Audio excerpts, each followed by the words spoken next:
Hariom friends. आज के सत्संग में हम चर्चा करेंगे साइलेंट अवेयरनेस।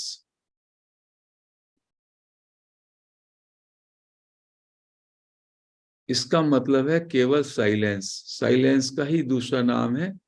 जब आप साइलेंस में होते हैं तो आप अवेयरनेस में भी होते हैं। एक होता है अनकॉन्शियस साइलेंस, जैसे कि डीप स्लीप, गहरी निद्रा में साइलेंस में होते हैं, लेकिन अचेतावस्था है, वो अनकॉन्शियस है। और एक है साइलेंस जागते हुए, conscious silence. That is the name of silent awareness. इसी को कहा कॉन्शियस प्रेजेंस। इसको ही कॉन्शियस प्रेजेंस भी कहते हैं। इसी का दूसरा नाम है awakening. When you are into silent presence, then you are awakened, you are consciously present. तो ये एक हमारा तल है। हमारे अंदर एक ऐसा डायमेंशन है जो प्योर अवेयरनेस या पूरे साइलेंस का तल है। और ये तल परमानेंट है। हम सब में ये डायमेंशन परमानेंट है। और इसके ऊपर दूसरे जो तल हैं वो अकेजनल हैं, आते हैं और फिर चले जाते हैं। वो सब उपाधियां हैं। वो सारे के सारे उपाधियां हैं। उपाधि हमारा असली स्वरूप नहीं है। असली स्वरूप क्या है? जस्ट साइलेंस और awareness, that is all. That is sense of presence. वो ही नाम हैपन का, बीइंग एंड नोइंगनेस का। उसी को कहा साइलेंट अवेयरनेस और कॉन्शियस प्रेजेंस। इसको आप ऐसे देखिए,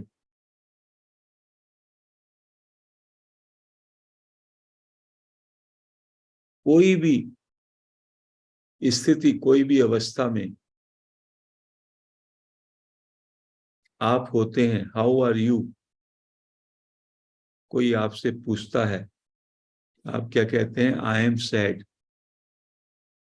कभी आप कहेंगे आई एम हैप्पी, कभी आई एम अंडर स्ट्रेस। तो आपके ये इसमें दो अवस्थाएं जुड़ गई। एक तो है आई एम इज द अधिष्ठान, प्रेजेंस, होनेपन का भान, होनेपन का बोध। उसके साथ सैडनेस, वो एक मूड है। हैप्पीनेस, वो भी एक मूड है। स्ट्रेस, वो भी एक मूड है। तो ये जो मूड है, ये आते हैं और चले जाते हैं। लेकिन जो वो आई एम है, होनेपन का भाव, जिसको बीइंग का, जिसको कॉन्शियस प्रेजेंस का, जिसको प्रेजेंस कह सकते हैं, कॉन्शियस जब हो जाएंगे उस प्रेजेंस में, तो वही अवेकनिंग की स्थिति है। When you are conscious about your being और यू आर साइलेंटली अवेयर, तब आपको लगेगा ये मूड उसी से अराइज हुआ। वो जो हमारा तल है, वो जो डायमेंशन है परमानेंट, उस परमानेंट डायमेंशन के ऊपर ही ये अकेजनल डायमेंशंस हैं। जेंडर भी आपका अकेजनल है। अभी आप यहाँ पे बैठे हैं, सुन रहे हैं, तो स्त्री और पुरुष, इस उपाधि का कोई उपयोग नहीं। यहाँ पे केवल आप लिसनर हैं। तो ये उपाधियां आपने इकट्ठी कर रखी हैं। इस समय जब बैठे हुए आप सुन रहे हैं, तो केवल आपकी उपाधि है श्रोता, केवल श्रोता मात्र। आप स्त्री हैं या पुरुष हैं, आपके जेंडर की उपाधि इस समय लागू नहीं होती। आप बड़े हैं या छोटे हैं, आप मराठी हैं या आप गुजराती हैं, ये उपाधियां इस समय जब आप सुन रहे हैं, इस समय केवल आप श्रोता की उपाधि में हैं। तो आपके दो ही इस समय, एक है वो डायमेंशन परमानेंट एटर्नल, वो है प्रेजेंस और अवेयरनेस और होनेपन का भाव, आई एम। और उसके साथ क्या उपाधि जुड़ी इस समय आपके साथ? आई एम लिसनिंग, लिसनर की उपाधि जुड़ गई। मेरे साथ आई एम स्पीकिंग, स्पीकिंग की जुड़ गई। स्पीकिंग को हटा दें, 1 मिनट के लिए मैं भी साइलेंट, आप भी silent, so we are in that presence, जो कि मेरी परमानेंट स्थिति है। उस परमानेंट स्थिति को ही, सेंस ऑफ बीइंग को, बस उसी में मेरा conscious, I become more conscious, तो वही स्वरूप की स्थिरता है, वही स्वरूप का बोध है। फिर जो बाकी सारी स्थितियां, बाकी सारी अवस्थाएं हैं, वो तो उस पर फ्लोटिंग लगेंगी, आएंगी जाएंगी। They are different roles only, different उपाधियां ओनली।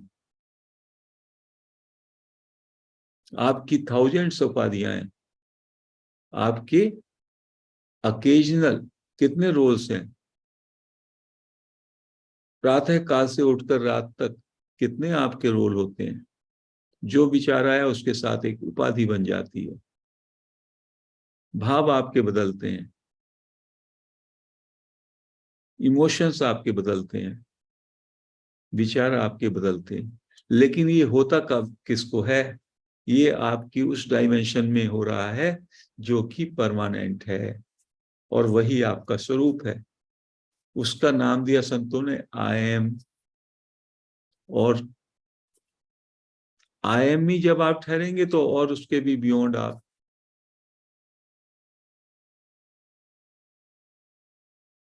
पहुंच जाते हैं। लेकिन आई एम में बने रहना ही हमारे लिए काफी है। I am is that pure awareness, sense of being.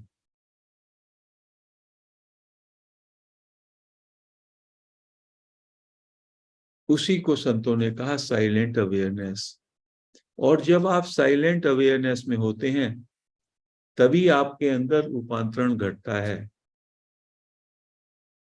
कहीं अटेंशन लगाने में तो आप एक मूर्छा का जीवन जीते हैं, from one object to another, from one mood to another. अभी मूड खराब है, चलो एंटरटेनमेंट में चले जाते हैं। आपने अपने किसी सिनेमा घर में मूवी देखने चले गए, एंटरटेनमेंट में आप लग गए, your attention is withdrawn from the subject.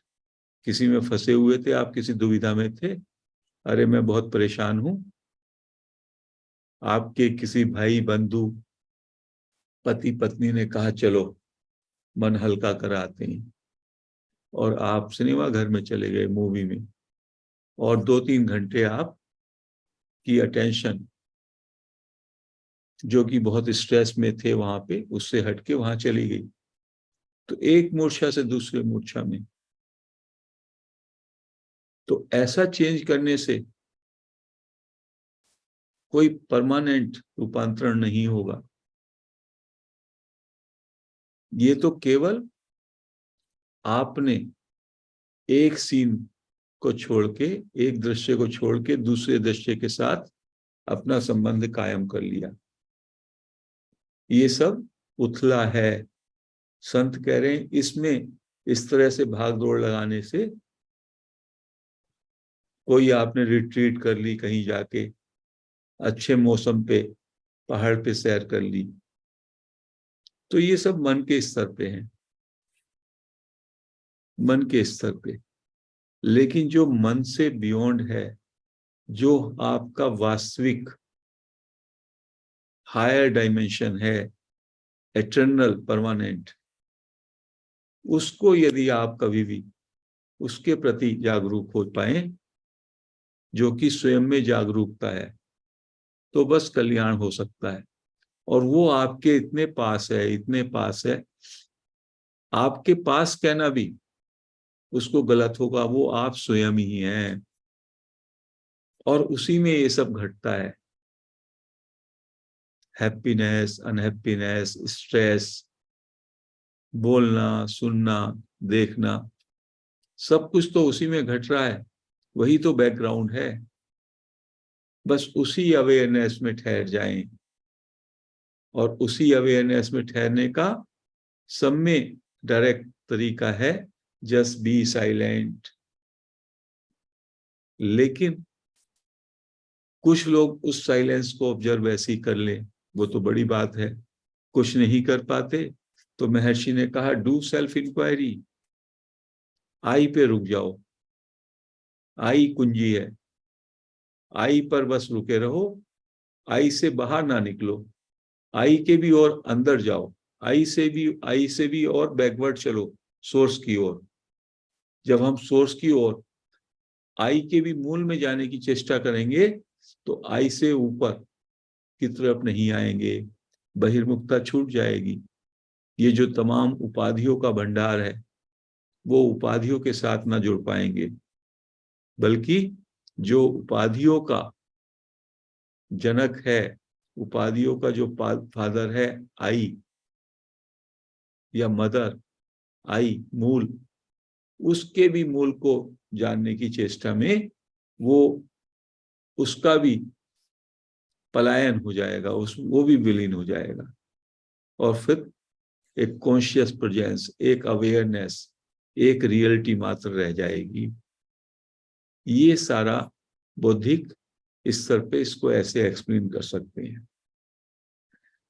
Efforts केवल इसलिए करने हैं मात्र कि हम एफर्टलेस हो जाएं, हम ईज में आ जाएं, एफर्टलेस ईज में आ जाएं, सहज हो जाएं, साइलेंस में आ जाएं। तो उस साइलेंस को, उस साइलेंट अवेयरनेस को अपने को बढ़ाना है, उसको बढ़ाने का प्रयास रहना चाहिए। शुरू में तो साइलेंस में जाने के लिए प्रयास करेंगे, अपने को इंस्ट्रक्शन देंगे, स्टॉप थिंकिंग, मैं, मेरा कुछ नहीं, मुझे कुछ नहीं चाहिए, मुझे कुछ नहीं करना। और एक बार ये इंस्ट्रक्शन दे करके जैसे ही आप साइलेंस में डूबेंगे या जस्ट आप अवेयर होते हैं, तो वो सारी इंस्ट्रक्शन भी समाप्त हो जाती हैं, क्योंकि इंस्ट्रक्शंस मन से ही दी जाती हैं और मन को ही प्रभाव में लाती हैं। लेकिन फिर वो थोड़े समय बाद उन इंस्ट्रक्शन रूपी विचार भी आपके मन में नहीं रहेंगे, या आपका मन ही पूरी तरीके से विलीन सा आपको लगेगा। कोई भी संत, कोई भी ज्ञानी उस स्टेट में, स्टेटलेस स्टेट, अवस्थातीत अवस्था उसको कहा। 3 अवस्थाएं क्या हैं? जागने का, स्वप्न का और सुषुप्ति का। उसके नीचे जो एक अवस्था है, उसको कहा अवस्थातीत। इनसे अतीत, beyond these 3 states there is one permanent state, that is, जिसको तुरिया कहा, उसको कहा या रियलिटी या state, this state, awareness, pure awareness, awareness without any content, और साइलेंस, और कॉन्शियस प्रेजेंस। बस उसका भान हो जाए, उसका बोध हो जाए। जब बोध हो जाएगा तो वो आपसे कभी, वो तो आप स्वयं वही तो हैं, लेकिन अभी हमारा फोकस ऑब्जेक्ट पे है, हमारा फोकस थॉट पे है। हम मन से बहुत ज्यादा, मन ने हमारी लगाम पकड़ी हुई है, और मन से बाहर आने का कुंजी है आई। आई जो है मन का स्टार्टिंग पॉइंट है, मैं विचार। और मैं विचार को जब आप ऑब्जर्वेशन में रखते हैं, तो वो मैं विचार और उसके सोर्स को जानने की चेष्टा करते हैं, तो मन धीमे धीमे, मन पे लगाम लग जाती है, और फिर मन धीमे धीमे डिमिनिश या निष्क्रिय या विलीन होने लगता है। यही सेल्फ इंक्वायरी है। या डायरेक्टली आई एम को फील करें, बीच बीच में just observe silence, just see the sense of aliveness, sense of presence with in you. उस सेंस ऑफ प्रेजेंस में कोई विचार नहीं है, उसमें कोई उपाधि नहीं है। विचार नहीं तो कोई उपाधि नहीं, कोई भी उपाधि विचार पर आधारित है। So we must try to observe silent presence occasionally और as many times as possible। वही हमारा वास्तविक तल है, वही हमारा स्वरूप है, और उसको सहज तरीके से ही जाना जा सकता है। एफर्ट्स केवल इसलिए करने हैं क्योंकि अभी हम सहज नहीं हो पाते, हम इतने असहज हैं। सहज बनने के लिए हमें प्रयास करने हैं। एक बार हम अपने सहज स्वरूप में आ गए तो फिर हमको लगेगा wow, this was so easy, this is it, why we were running and running and running and running all through our life। That is what sages have told us। चिल्ला चिल्ला करके ये उद्घोषणा करते हैं अष्टावक्र गीता में रमन महर्षि, निसर्गदत्त महाराज। तो उस सार को हम समझें और अपने उस परमानेंट तल को, उस साइलेंट प्रेजेंस को, कॉन्शियस प्रेजेंस को महसूस करें, उसका अनुभव करें। सो आज हम इस सत्संग को यहीं समाप्त करते हैं। हरि ओम।